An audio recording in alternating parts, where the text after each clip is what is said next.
Bismillahirrahmanirrahim. Assalamualaikum warahmatullahi wabarakatuh. Waalaikumsalam warahmatullahi wabarakatuh. Alhamdulillah wa syukru ala ni'amillah wassalatu wassalamu ala man fihi uswatun hasanah habibina wa syafiina wa karimina wa sayyidina Muhammadir Rasulillah wa alihi wa sahbihi wa man tabi'a risalatahu ila yaumin nahdah. Amma ba'du, para pemirsa semuanya, komunitas Nahdlatul Ulama, Majelis Ulama Indonesia, Dewan Masjid Indonesia, khususnya di wilayah Kecamatan Cibarusah.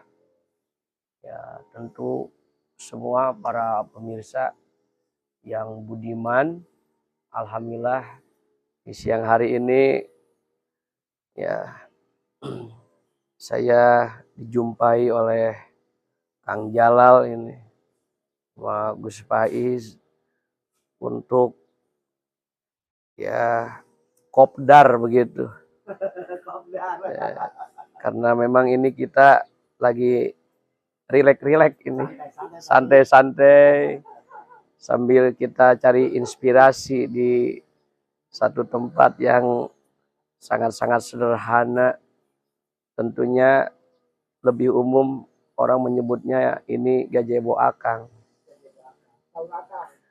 Dan insya Allah mudah-mudahan Allah memberi panjang umur, sehat, lahir batin, dimurahkan rezekinya. Kita akan bertemu ya dengan bulan suci Ramadan yang di dalamnya sangat banyak hikmah yang akan kita dapatkan apabila kita merespon kehadiran Ramadan ini dengan penuh optimis, penuh rasa gembira. Dan hari ini pula anggaplah sebagai warming up, pemanasan untuk menuju datangnya bulan Ramadan. Siapapun para pemirsa, sahabat, handai tolan, alumni yang barangkali ingin curhat-curhat, datang aja nih ke Gazebo Akang. Dan saya sampai hari ini ya punya kesimpulan, ternyata kebahagiaan itu didapat bukan dari sesuatu hal yang besar ya. Kebahagiaan itu juga didapat bukan karena banyak materi ya, ataupun hal-hal yang bernuansa kemegahan. Tidak. Ternyata benar ya. Maha benar apa yang disabdakan oleh Rasulullah itu, laisal gina angkasatil arad walakinnal gina ginan nafsi. Bukanlah ya kekayaan yang hakiki itu karena banyak harta, bukan, tapi memang kaya jiwa ya, kekayaan jiwa kita, rasa optimis, dan kita positif lah untuk menatap masa depan.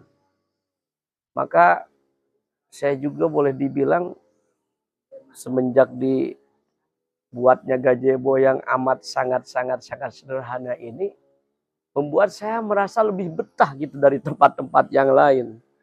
Maka boleh jadi siapapun yang mau sowan kepada Al-Fakir itu sudah tahu kalau nggak ada di rumah ini diyakini ada di gazebo. Kembali ya kepada soal. Saya pernah melihat itu, aktivitas seorang anak di lingkungan gazebo ini di saat hujan yang cukup deras. Lalu di lingkungan gazebo ini ada satu kulah atau empang kecil gitu, yang airnya separuh empang. Ya, kalau kita sih berupaya ya mencari naungan lah supaya tidak kehujanan. Tapi tiba-tiba dikagetkan ada pasukan anak-anak itu yang usianya sekitar 6 atau 7 tahun. Lalu dia lari kencang, langsung terjun tuh ke empang itu. Hujan cukup deras dan seterusnya, tapi mereka kok bisa bahagia. Padahal kalau kita lihat, mereka nggak sambil makan, mereka nggak sambil gemil, tapi mereka bisa berbagi tawa dengan temannya. Nah, untuk itulah kita sadar bahwa memang dunia ini adalah mataunnya, aksesoris, perhiasan. Besar kecil itu tergantung bagaimana sikap kita untuk merespon itu. Maka mari kita tafsirkan ya arena kehidupan dunia ini untuk segala-galanya kita nikmati, kita syukuri. Dan kita terus menjadikan inspirasi dari hal itu. Untuk bagaimana ya dalam rangka merealisasikan hablum minallah wa hablum minannas. Kita sebagai hamba Allah yang beriman, bagaimana dari mulai napas yang kita keluarkan. Ya, langkah kaki, ya, tangan yang kita ayunkan. Untuk senantiasa menjadi nilai ibadah. Hablum minallahnya kita. Ya, bagaimana konsistensi kita dalam sholat yang 5 waktu. Dan ibadah-ibadah sunnahnya. Ya, kemudian kegiatan pengajian. Termasuk kegiatan sosial kemasyarakatan. Dari mulai kita berorganisasi. Ya, kita komunikasi dengan warga, dengan masyarakat, dengan jamaah. Ciptakanlah suasana itu suasana yang betul-betul yang dapat membangkitkan semangat kita untuk membangun etos kerja dan kehidupan kita yang lebih baik. Jangan sampai pertemuan kita dengan teman baik sedikit atau banyak untuk kita hindari kata-kata ataupun obrolan-obrolan yang bisa menjadikan nilai maksiat secara tidak langsung. Dan sampai menjadi dosa yang tidak terasa. Menggunjing, membuli, mencaci, mencela orang lain. Yang boleh jadi kita mungkin bisa lebih banyak aibnya ketimbang orang yang kita cela. Kalau kita lihat di Al-Quran, Allah berfirman, A'udzubillahi minasyaitonirrajim, la khaira fi katsirin min najwahum illa man amara bisadaqatin aw ma'rufin aw islahim bainan nas. Al-ayata. Wallahu alam, tidak ada kebaikan sama sekali dari bebisik mereka.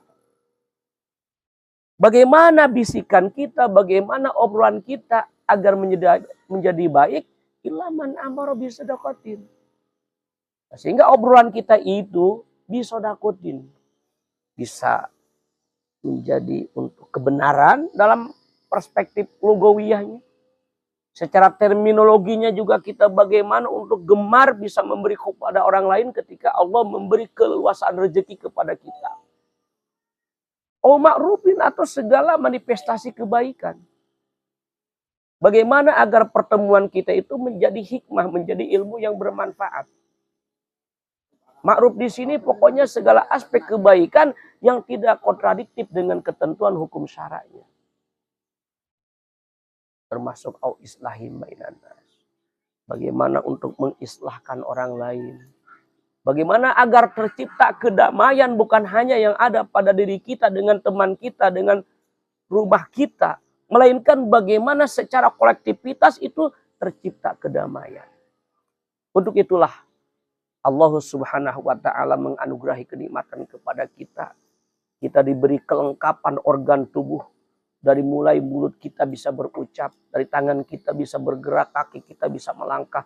Semua itu bagaimana tercipta agar nilai-nilai eksistensi keimanan dan ketakwaan kita dapat terwujud dari seluruh aktivitas yang kita lakukan. Semangat pagi. Semangat dalam segala waktu. Mari kita raih kemenangan untuk hari esok. Dan hari yang akan datang tentu diusahakan untuk menjadi yang terbaik.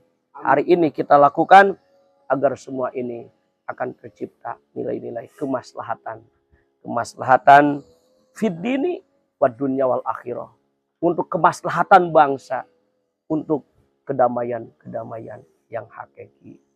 Terima kasih atas perhatiannya. Mohon maaf ya kalau ada kekurangannya. Allahumma waffiq ila aqwamit thariq. Wassalamualaikum warahmatullahi wabarakatuh. Waalaikumsalam warahmatullahi wabarakatuh. Syukran ya Rabb, syukran ya